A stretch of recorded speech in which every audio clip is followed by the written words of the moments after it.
Happy Friday, America. Happy Good Friday. Happy Easter and happy Passover to everyone who celebrates out there. Thanks again for joining us right here on the Discussion Combustion Production YouTube channel.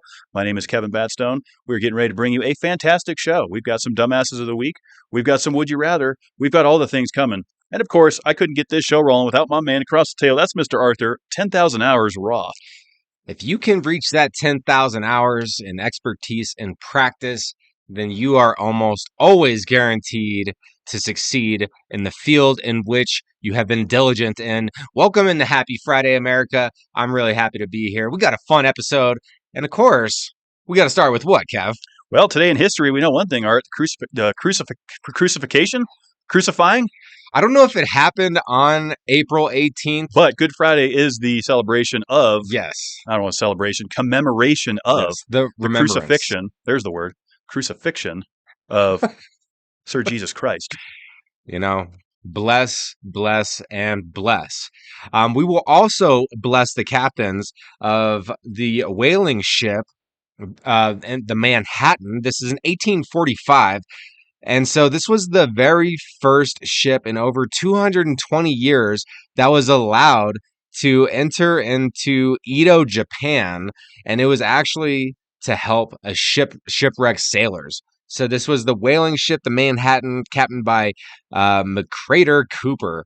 In 1845, I had no idea that Japan had barred its maritime traffic for over 220 years up until that point. So what a cool name. There's a lot of cool. Mercator Cooper? Yeah, Mercator Cooper was the captain. It's all bad. Moving into 1848, American victory at the Battle of Cerro Gordo, that's east of Fresno, California. So at that victory in 1848, that led to the invasion of Mexico. So big events back there, young America, manifest destiny. I'm constantly thinking about manifest destiny. What do I want to manifest destiny?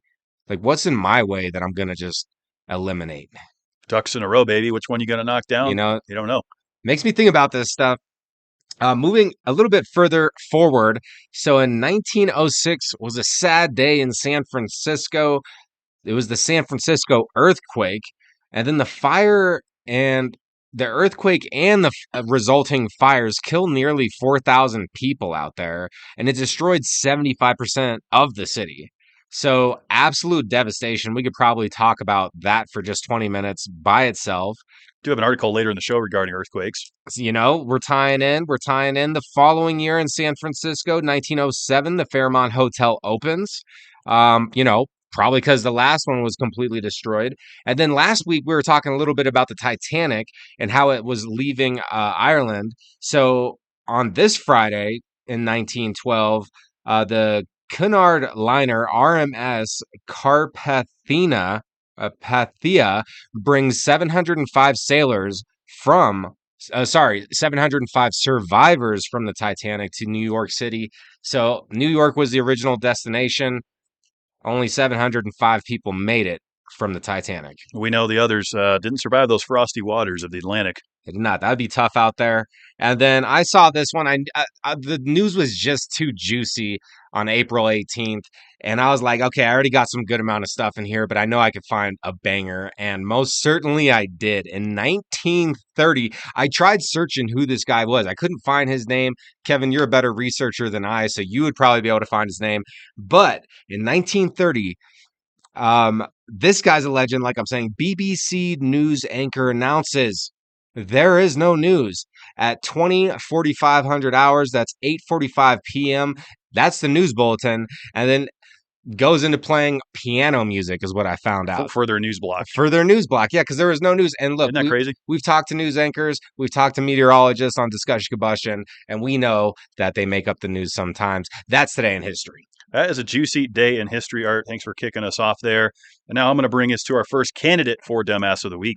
We have candidates. We have candidates. There's a lot going on this week with some dumbass activity.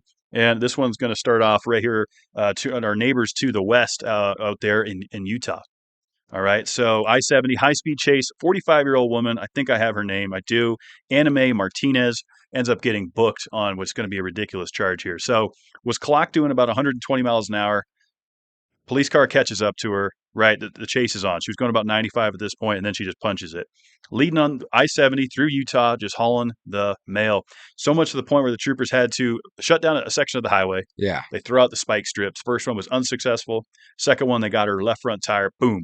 Pops. She goes as far as she can. Finally, the vehicle comes to a halt. Yeah. And now they're on the PA system. Because, with these high-speed chases, they got to treat it like, we don't know if she's armed. Yeah. Right? We're not going to just run It's up on the already car. an erratic person. Yeah, like it's, so they're like, come out of the car, put your hands up. And she refused. She refused to respond to any of the PA orders. Mm-hmm. The woman gets on the phone with AAA. Okay. Says, I have a flat tire. I need roadside assistance. And they're like, well, where's your location? This and that. They end up figuring out that there's, an ongoing police chase. Yeah. AAA's like, well, you're in that area.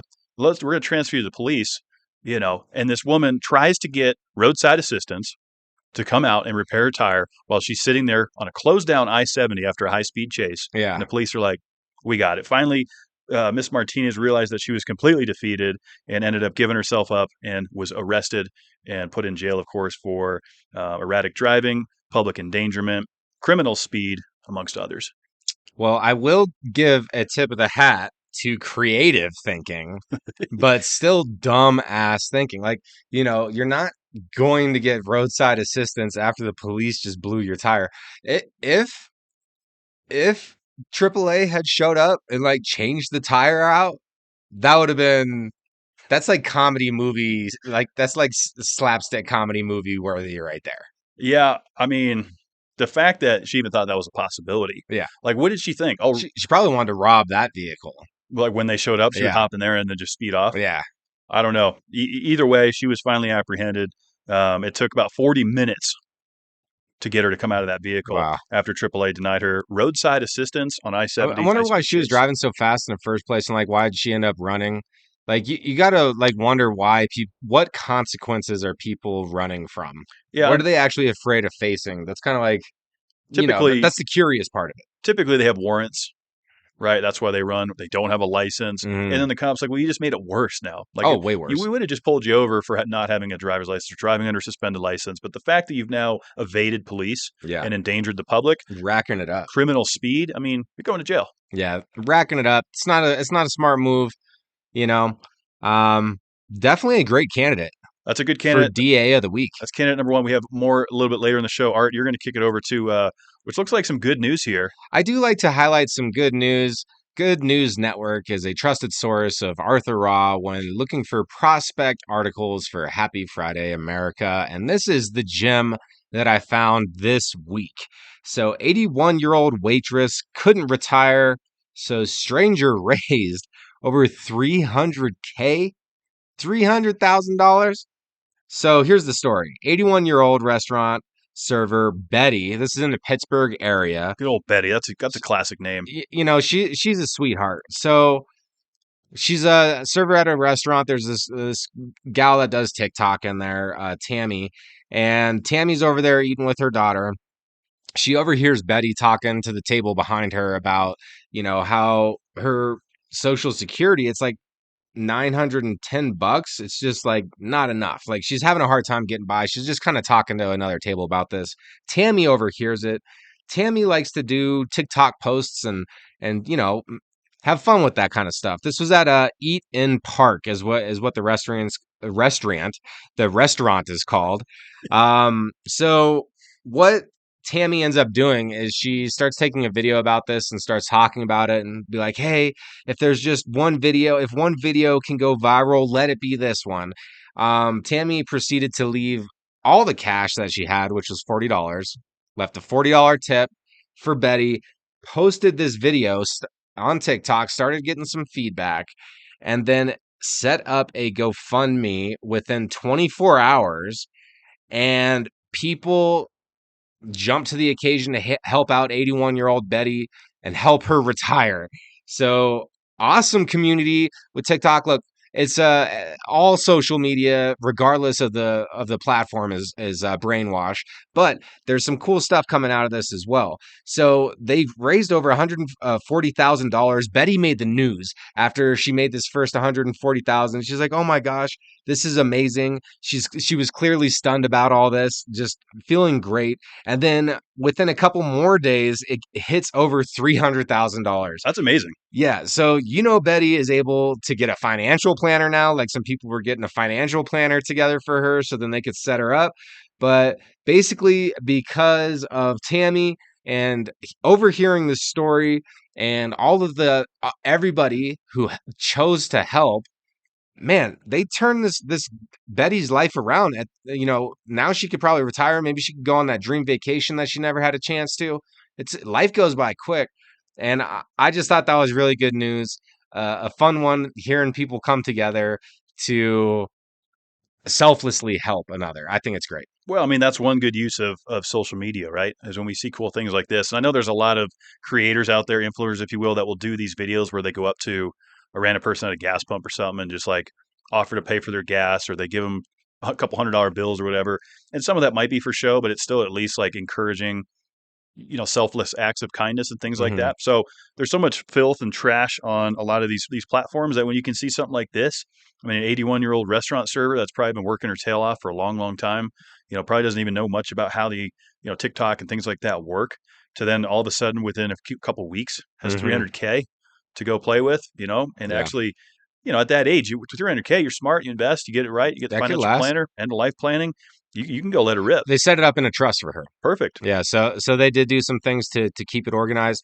One selfless way that I always like to give back, and American culture is different. We tip here in America. They don't do that in all the Isn't that countries. interesting? But if you had a decent experience, the person was good. Like, what's $2 extra out of your pocket on top of your current tip? That could turn it into like a 22% tip, something like. What's $2 extra? Seriously. So a lot of times I like to tip more than 20%, Right. especially if I like the person, I and agree. you have fun with it. It's we're supposed to give, and you know. Just like God, Jesus was on the cross and like did all this stuff for our sins, you can build up that karma and like it's another way. Tipping is a great way to selflessly pay it forward. And not only that, you're paying someone's wages, right? I mean, a lot of these servers, bartenders, what have you, this is how they make their living. And so, you got people that walk out on tabs, you got people that don't tip at all, just leave a zero or whatever, Yeah, which I that's guess not is cool. is more common in across the pond, which is interesting. Well, it's almost like people get offended with the tip. That Like, doesn't make sense to me. well, I didn't It's a fully cultural understand thing. until I went to Sweden, but like really tipping is not a thing out there. And like no one's gonna get upset if you don't drop a tip because they're paid a fair wage. Yeah, I suppose, but still, Yeah. So I don't know. If anyone ever wants to tip me, I will accept. what were they tipping you for? Let me hold up the For the raw QR thought? code right here. For our Zelle account, your PayPal? Yeah, if you have my cell phone number and you just want to help me succeed in life, why not? All right. Well, No, I'm not deserving like Betty. Okay. Betty put in her time, Art. Yeah. We got a lot more podcasts to do Yeah. before we see the We return. got a lot more articles to go through We here got too. we got a juicy show. We're going to keep it moving to my random records. This one's kind of fun. David Rush, of course, doing David Rush things. We'll check in on him as the weeks click off. So 918 people break the record for Monopoly in Australia, Art. Down in Sydney, they gathered together, 150 tables, 918 people were playing Monopoly simultaneously to break this record. Doesn't sound like a super difficult record to break as long as you can get enough people together, Yeah. have enough Monopoly boards, and enough space and tables to accommodate it. Yeah, that's the space. Yeah, it's the space. So they beat the previous record that was set of 733. So they actually beat it by a pretty significant amount. I'd Like say. like I said, I think with David Rush, he could probably organize 1,000 people to get this done, and Look, then if just he keep raising invited that bar. us, Oh, I'd go play yeah, I would answer that call. to go play Monopoly for the world record. I would answer that call. David Rush, where you at? So yeah, just a fun one this week over there in Sydney, Australia, getting it done. They're now the record holders of Monopoly. Which character of Monopoly are you usually when you can pick? I I like being the shoe. I like being top hat. You like the top hat? Yeah, or the car. Yeah, the car is tough to beat, huh? Yeah, Thimble's kind of cool too. They're all cool. Do they still make them in metal? Because like back in Probably the not. day, That's probably plastic. yeah, back in the day when We're old. yeah, it was like nice metal Monopoly pieces. I doubt they have to be plastic nowadays, I would think so. I mean, just unless cost you of buy like production. a premium set. When was the last time you played Monopoly? It's Um, been probably 10 years for me. I was maybe in my early 20s. It's Yeah, been over 10. it's a great game. Yeah, I've just been always more of like a risk type of guy. Yeah, Monopoly's fun. You buy properties, you buy hotels. It almost kind of teaches you how to invest a little bit, teaches you some strategy. It is fun. Railroad Way, You can see how Pennsylvania how Boulevard. ruthless people are. And some of it's just a roll of the dice too, though. Yeah. But anyway, random record of the week. Monopoly breakers over there in Australia. So not here in America, but hey, we still like to give a nod to the cool records that are happening worldwide. Could you say Australia is across the pond? It kind of is, but it isn't. Yeah, Well, it's because across the other pond. The Atlantic Ocean's the pond. Yeah, but why couldn't the Pacific be a pond? Because the Pacific is the largest body of water. The Atlantic's massive as well. No, but it's like half the size of the Pacific. It's still pretty big. Like if you look at the middle of the Pacific, where's you the can't even Titanic? see land. Titanic's down at the bottom of the Atlantic, 3 miles under the ocean. That's right. There's probably It's more massive. maritime traffic. That's bigger than a pond. It's just the same. We're not going to the pond for a bond. Too bad. I would love to. It's not getting in the pit for a bit. Why not? Look, why can't we do that? Because we got to keep the show moving. Okay, and we're going to jump into the Would You Rather. You had a disgusting, squishy, I did hot-handed one last week. Yeah. So the Would You Rather last week, would you rather wear squishy socks, wet socks for the rest of your life, or wear winter mittens? Correct. Winter gloves, mittens, whatever you want to call them. And so, Art, both you and I took the gloves. I didn't like that one. Right. We both took the gloves. America's with us. 75% are going with the gloves. Let's go. 25% are going with the squish, squish, wet sock, jungle rot, foot rot. I would like to see a lineup of all the people who picked the squishy feet. Look, if I could just get... Somebody's got to be picking it.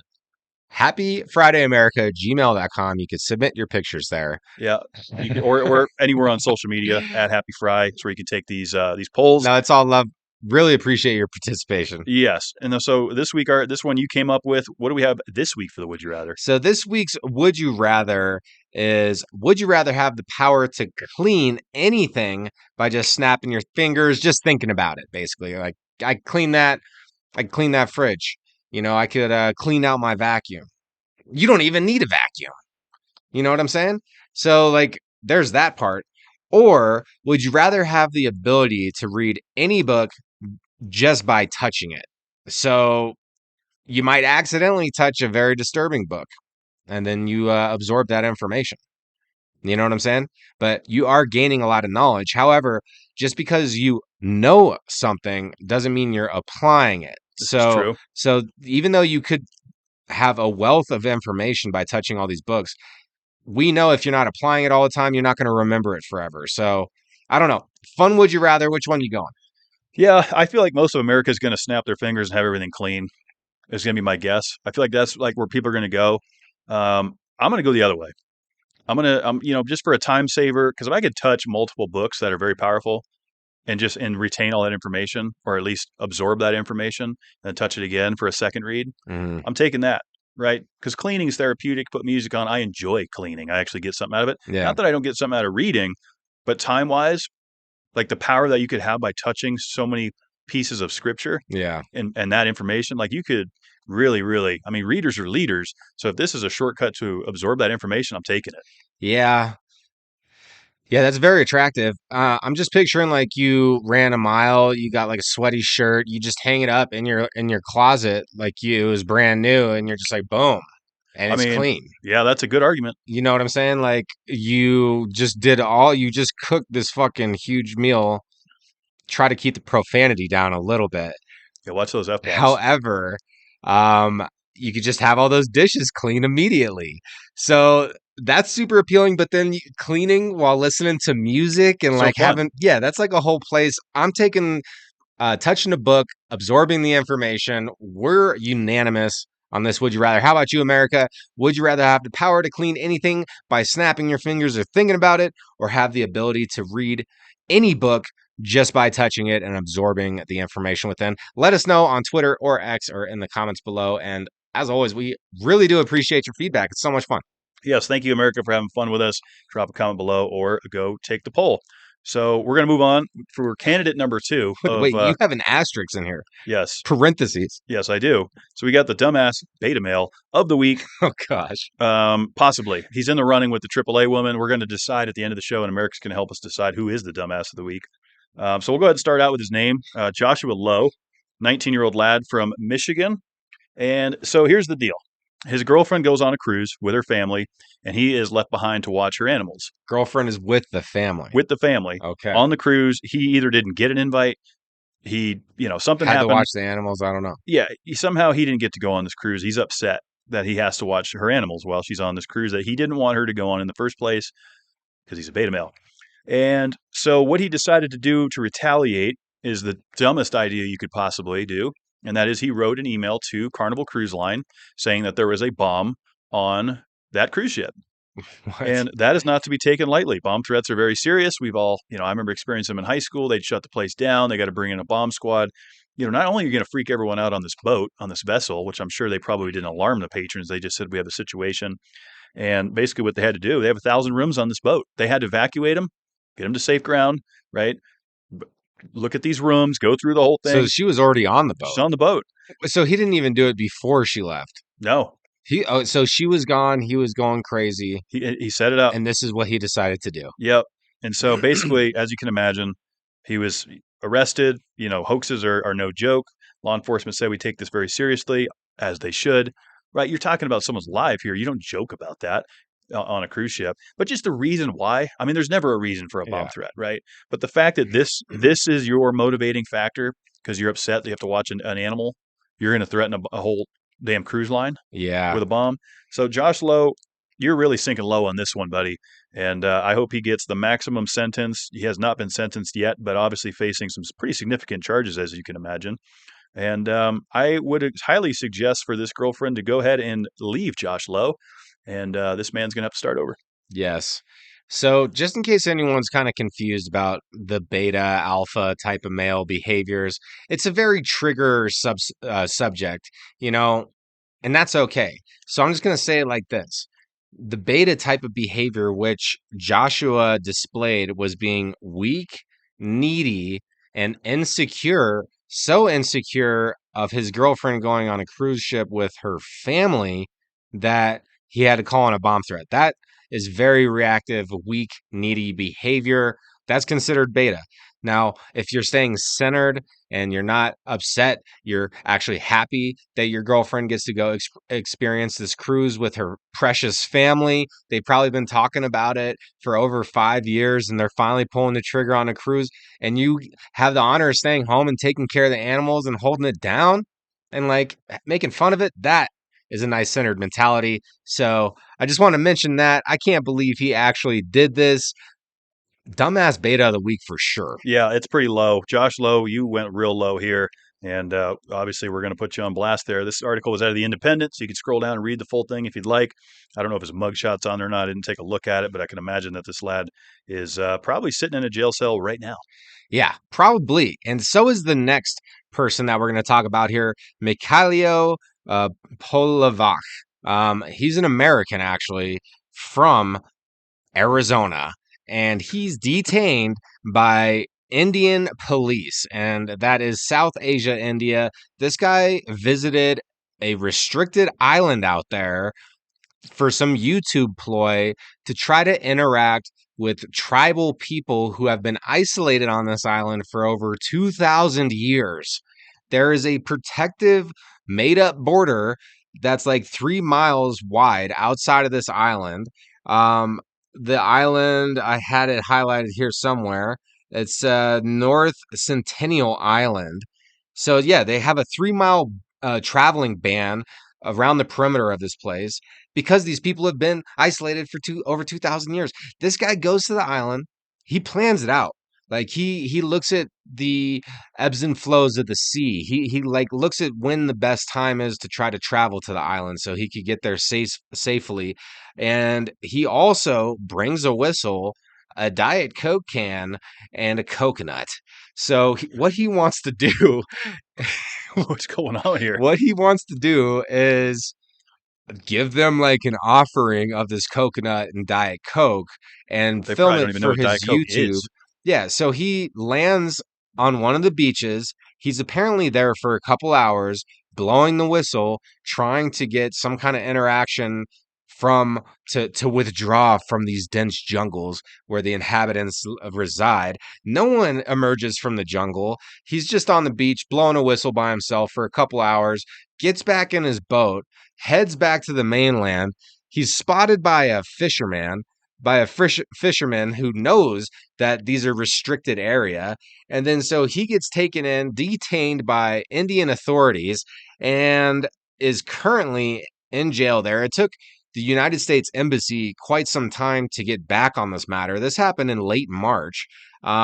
He's still going to be going into trial for different things out there. He's more than likely going to be out there for a while, trying to claim an excuse that it was like a trip of adventure or something like that. It may be claimed as an adventure trip, but you're still breaking the law. Right. And not to mention, these people are isolated, so what biologically are you carrying? You could potentially wipe out the entire population with some kind of infection or like something that their body can't combat. Yeah, probably Diet Coke. Yeah, the Diet Coke, it's actually, that would probably kill if they all had if he got the whole Islanders sick and they all had a sip of Diet Coke, they'd be fine because it's going to kill everything. Well, either that, it's going to kill their immune system, that aspartame, whatever else is in it. No, the Diet Coke's horrible.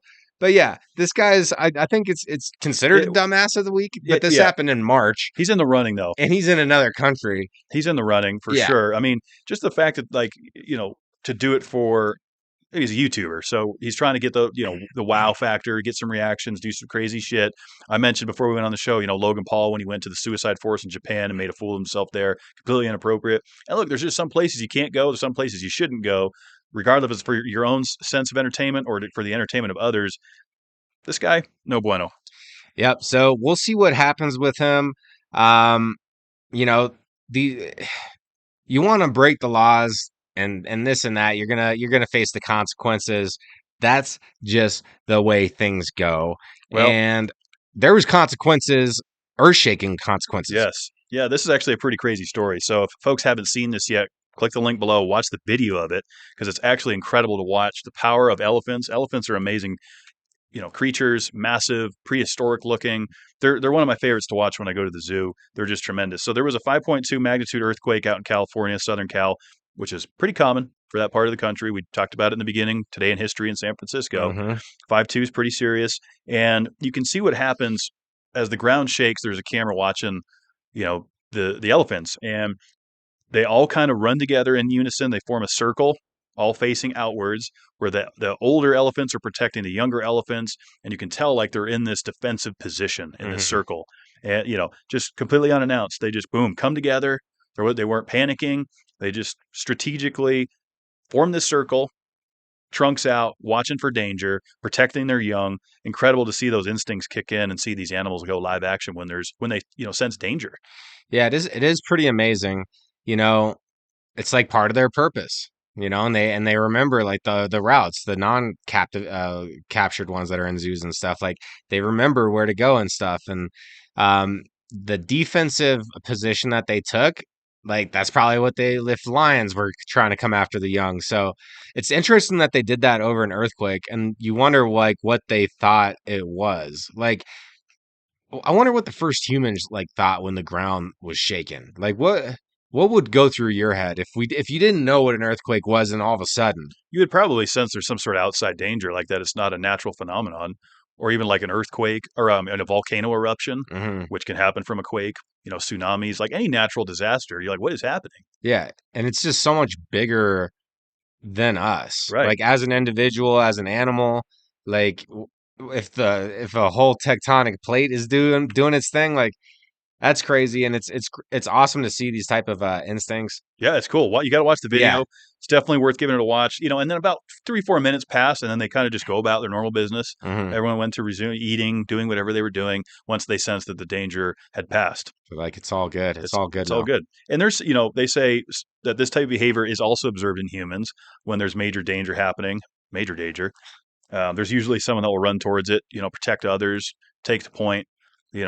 Sense the danger, get ready to go, whether that's drawing a firearm, whether that's getting people behind you, whether that's, getting them out of the fire first. There's similar things amongst danger within the human instincts as elephants. So I'm such an idiot. This is why it's so important to read your emails, people. So I'm living in this high rise. I'm doing my work from home job. I see something fly by the window. It's a drone looking in my apartment, and my wife is taking a shower in the other room. I'm like, what kind of pervert? I'm like, who in the hell? And so I like go out on the balcony. I see the dude. I'm like, hey, cool drone, man. And I'm all like gonna try to go down there. And so I take the elevator down. I don't find the guy. I'm like, man, I can't believe this person's looking through my window with the drone. And I go to inform my girl about it, and she's like, did you read the email? Because they were surveying the building. It was like a part of what they were doing. Or you might be the dumbass of the week. I might also just be the dumbass of the week. That's a funny story. I think after all is said and done, though, the dumbass of the week has to go to Josh Lowe. Josh Lowe, dumbass of the week. Yeah. Yeah. Especially for that kind of beta behavior. Let your girl go and have fun. Well, then to, threaten 1,000 people, that's just no good. I mean, Yeah. the AAA girl was pretty funny. I'll give her that. Yeah. But also a horrible move. And so, I don't know, that concludes it. We had a lot of dumbasses lead into this holiday weekend. So we made it. We got through another week. Hope everyone enjoys their family time this weekend. Like we said, it's Easter, it's Passover. Mm-hmm. I think I'm going to go have a meal with my folks, do the classic, watch some sports with dad and have a nice meal. It's an opportunity, whatever you believe in or celebrate, whatever. It's just an opportunity to go visit people, to go get family together. Yeah, I think so. And put some prank eggs out there. What do you put, like stinky eggs? No, like a prank egg with like a piece of broccoli, like a piece of frozen broccoli in it or something.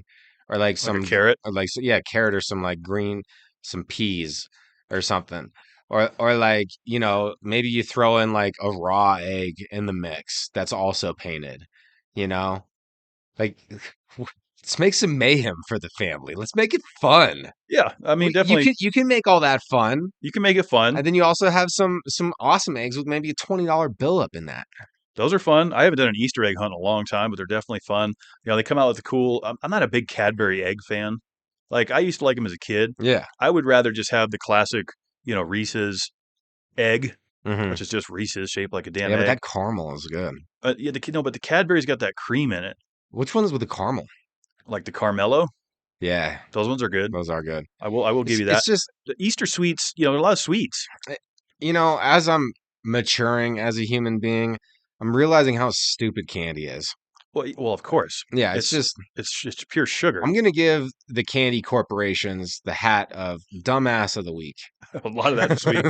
I'll be honest. I have a weakness for the sweets. No, they're really smart because they're getting all of us with it. Oh yeah, I got these sweet tart jelly beans I've been munching on. You had a sweet gummy pickle treat. I didn't like those. I thought it was all right. I actually do have the Clausen. We're getting way off topic here. We got to close the show, but I got Clausen pickle flavored jelly beans coming tomorrow.